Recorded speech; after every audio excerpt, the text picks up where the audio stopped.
Bonjour tout le monde, j'espère que vous allez bien. On se retrouve aujourd'hui pour ce deuxième jour du calendrier de l'Avent. Aujourd'hui, vous l'avez vu dans le titre, on va faire une nouvelle critique, une sorte de nouveau format de critique puisqu'il s'agit des critiques, donc c'est des critiques rapides qui dureront moins de 5 minutes, donc vous pouvez regarder comme ça à la chaîne.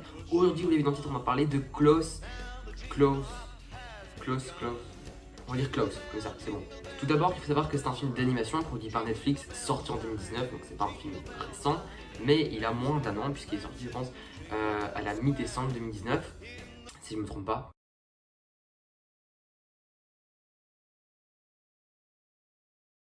Non.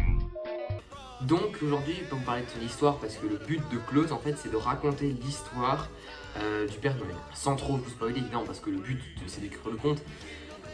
C'est que, en gros, c'est un postier qui va aller s'exiler sur une île où les gens ne sont pas sympathiques. Il va découvrir un bûcheron qui fabrique des jouets pour les enfants. Et du coup, ça va être le début de l'histoire du Père Noël qu'on connaît. C'est une histoire incroyable, vraiment. C'est pour ça que je parle de ça, parce que c'est en fait, c'est pas un film de Noël, de comédie, d'amour, de romance, tout ce que tu veux. C'est un film de Noël tout court. C'est l'histoire du Père Noël. Et j'aimerais tellement que ce soit vrai, parce que c'est tellement incroyable comme histoire. C'est tellement beau ce film, hein. On parle pas de 3D, là on parle de 2D, donc c'est assez rare un film d'animation 2D qui fonctionne tant. D'habitude dans une critique, on prend son temps pour exposer les pour et les contre. Là non, je vous dis, allez voir ce film, allez-y, foncez, parce que là c'est plus une critique, c'est une quick critique. C'est un film incroyable, juste foncez voir ce film, il n'y a pas d'autre issue possible.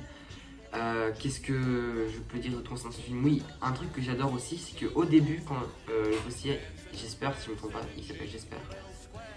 Quand le postier arrive dans le village, on voit que les couleurs sont ternes, sombres, grises, noires, brunes, c'est pas très chaleureux. Et puis, plus on avance dans le film, je sais pas si vous faites cette constatation aussi, plus les couleurs sont chaudes, plus il y a plus de couleurs au final. Bref, regardez ce film, regardez Klaus, c'est un pur bijou en plus, c'est sur Netflix, c'est toujours sur Netflix. Et ça dure je pense 1h30, donc c'est pas non plus un film qui dure super longtemps.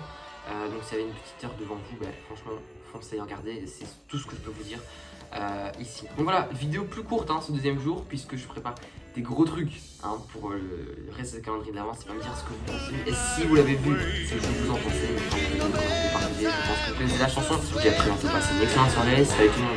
Riding in a one-horse sleigh.